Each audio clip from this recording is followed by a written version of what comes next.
¿Qué tal? Muy buenas noches, bienvenidos, bienvenidas. Esto es Hagan Algo. En una semana donde la tensión interna en el gobierno, que parecía comenzar un recorrido de deshielo, tuvo un parate producto de los números de inflación. No solamente lo del mes pasado, sino la expectativa inflacionaria para este mes, que algunas consultoras ya la dan por arriba del 6%. Y una situación que no solamente impactó dentro del mundo sindical, sino naturalmente dentro de cada uno de los aliados que tiene las tribus del gobierno en la Confederación General del Trabajo, que tiene que ver con el triunfo de Abel Furlan en la UOM de hace 15 días.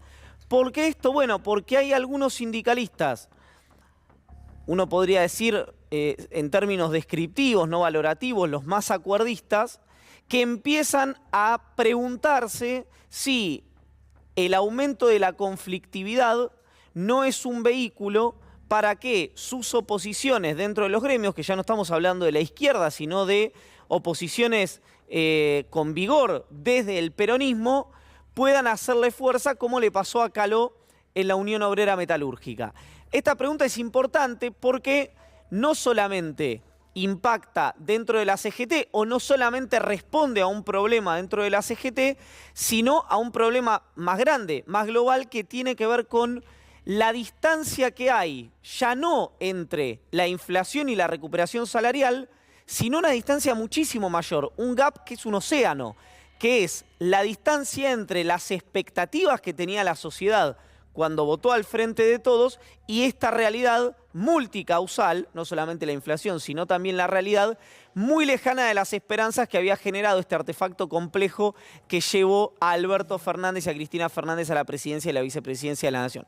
Pero ya lo saludo a Pablo Ibáñez para saber de qué vamos a estar hablando el día de hoy. Pablo, buenas noches. ¿Cómo va? Vamos a hablar del efecto que tiene la tensión en el gobierno, la tensión en la cima del gobierno. Llegó incluso ayer a ser tema de conversación en la reunión que hubo en el 5º piso de Economía entre representantes sindicales, representantes empresarios y 3 ministros del Gobierno Nacional. Un planteo específico y puntual sobre cómo está afectando la política o las políticas en materia antiinflacionaria, la crisis y este silencio en la cima del gobierno del Frente de Todos. Esto es interesante por varios motivos, pero uno de ellos es que se esperaba, reformulo, esperaba un sector del oficialismo que, atrás la discusión por el Fondo Monetario Internacional, por más que sea algo permanente, le iba a permitir el fin de ese debate salir de la parálisis en la que se encontraba el gobierno, de la que hablaron los gremialistas y que mencionaba recién Pablo Ibáñez.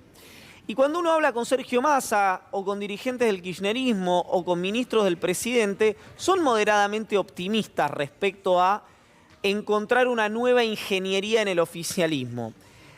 Sin embargo, las señales públicas de los principales actores van en sentido contrario.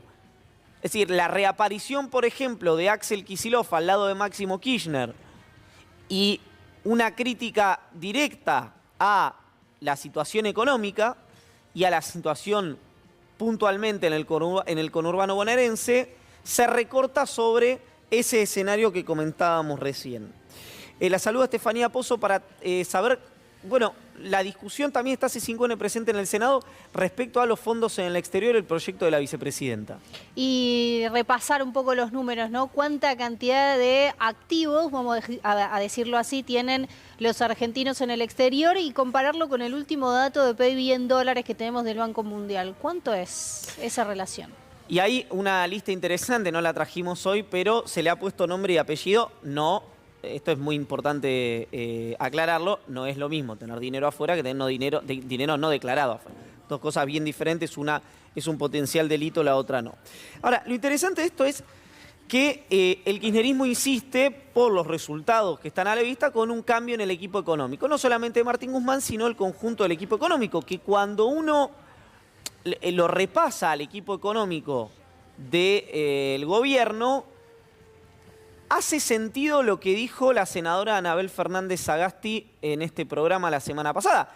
Es un equipo económico del presidente. Cuando uno mira que la política monetaria la maneja quien fue nuestro invitado hace 15 días, que es Miguel Pese. Martín Guzmán es ministro de Economía, Matías Culfas es ministro de Desarrollo Productivo, Cecilia Todesca es parte menos parte de lo que por ahí le convendría al gobierno, pero es parte del dispositivo económico del presidente, o la titular de la Administración Federal de Ingresos Públicos y otros funcionarios del Gabinete Nacional, bueno, uno ve que el equipo económico, tal como uno lo puede mencionar, el presidente del Banco Nación, Eduardo Hecker, en fin, es un equipo económico del presidente. Claro, hay un punto que tiene que ver con lo fiscal, que es central en esto, que tiene una participación tóxica del kirchnerismo, que tiene que ver con el tema subsidios. Una política de subsidios que, ya lo hemos dicho, no va a contramano de lo que pide el Fondo Monetario Internacional, sino va a contramano de lo que se hace en el mundo, prácticamente en todos los países del mundo, inclusive en la economía más exitosa y más planificada del mundo, que es la economía de la República Popular China. Ahora, dentro de esta discusión, lo interesante es qué ocurriría si el presidente decide él mismo cambiar al equipo económico. ¿Qué pasa si decide cambiar al ministro de Economía o a alguno de los ministros más importantes del área? ¿Quién querría sentarse sobre esta ojiva nuclear que es hoy la cartera de Hacienda? Porque al mismo tiempo debería intentar, lo está intentando Martín Guzmán con el presidente del Banco Central, lo debería intentar el que venga o la que venga, que es bajar la inflación, bajar la pobreza, bajar el déficit, bajar la emisión, subir los salarios. No es difícil. Es cuando uno lo emite, es más bien improbable que todas esas variables, con el Fondo Monetario Internacional y la guerra en Ucrania y una reevaluación mes a mes, ocurra en la Argentina. No hay soluciones mágicas. De hecho, lo hablamos acá varias veces, lo hablamos con Roberto Feletti, en piso, secretario de Comercio, cómo esto lo que hace es detonar uno de los mantras de la heterodoxia económica, que es que los acuerdos de precios por sí solos resuelven los problemas inflacionarios. Bueno, Roberto Feletti dijo, con mucha razón, milagros no hago.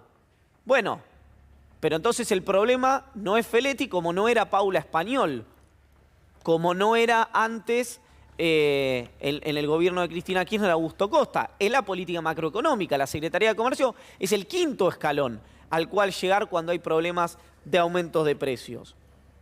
Entonces, de repente, uno empieza a ver cómo a la vez Cristina Fernández de Kirchner tiene guiños para Sergio Massa en público,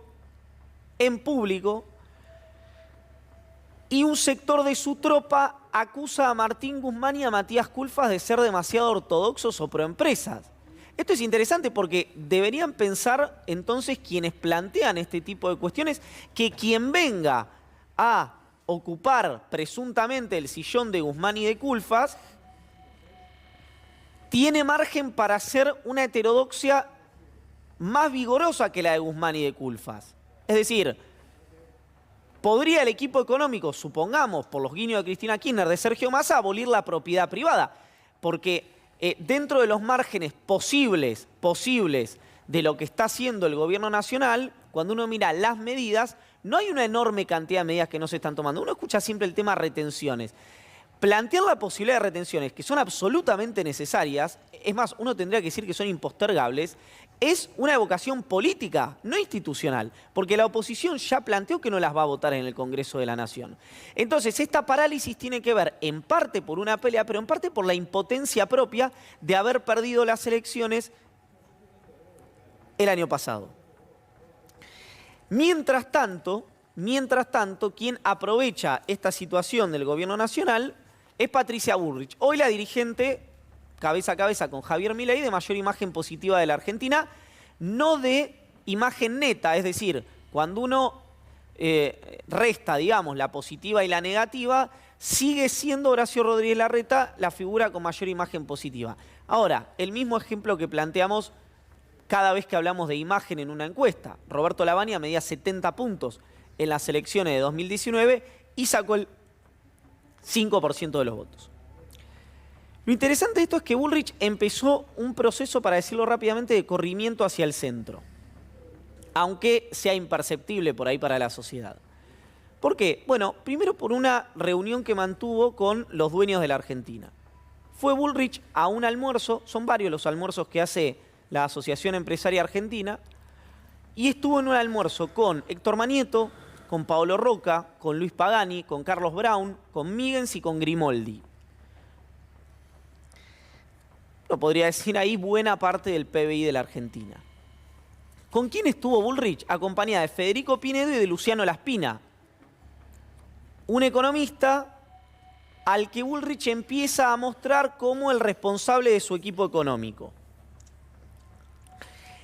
Pero hay otra incorporación de Bullrich a su esquema que cualquiera de los que está acá lo daba como número puesto para trabajar con Rodríguez Larreta, a quien Bullrich le ofreció incorporarse activamente como parte, no como un subordinado en la estructura jerárquica de su espacio político y de su potencial candidatura presidencial, que es Emilio Monzó. Hoy, el entorno de Emilio Monzó, concretamente, por ejemplo, Sebastián García de Luca, están trabajando activamente en el armado político de Patricia Bullrich. Que esto es una situación naturalmente incómoda para el jefe de gobierno porteño, Horacio Rodríguez Larreta, pero no la única. O en realidad uno podría decir que Larreta y el kirchnerismo hoy tienen un mismo aliado, que es Javier Milei, o un mismo potencial aliado, que es Javier Milei. ¿Por qué? Porque según un sondeo de la consultora Fixer que salió hace días nada más, el principal caudal de Milei, que ya está en 20 puntos a nivel nacional, está entre los hombres jóvenes, menos instruidos y cruzados por un enorme enojo con la política y con la economía. El 75% de los votantes de Milei cree que la situación económica va a ser peor que la actual en 2 años y el 93% cree que la inflación del próximo mes va a ser más alta. Bueno, no se los puede culpar realmente. Y que el principal activo que atraviesa, mejor dicho, la principal característica que atraviesa a todos los votantes de Milei no es quemar el Banco Central, no es dolarizar la economía, sino que es el antifeminismo. Una cuestión más cultural que económica. Ante este escenario se da una situación muy interesante, que es que probablemente si Bullrich y Larreta, una situación improbable hoy, van a una PASO, digo improbable porque 2 candidatos del PRO en una misma PASO es una situación extraña, tal vez a Rodríguez Larreta le ayude una candidatura de Milei por fuera de su estructura que se lleve votantes que podría compartir con Patricia Bullrich, y el kirchnerismo probablemente esté cruzando los dedos para que Milei invente un candidato en la provincia de Buenos Aires que le reste un caudal electoral, no sé si similar al nacional, pero que se le acerque bastante a Juntos por el Cambio. De eso vamos a hablar también hoy, del año electoral.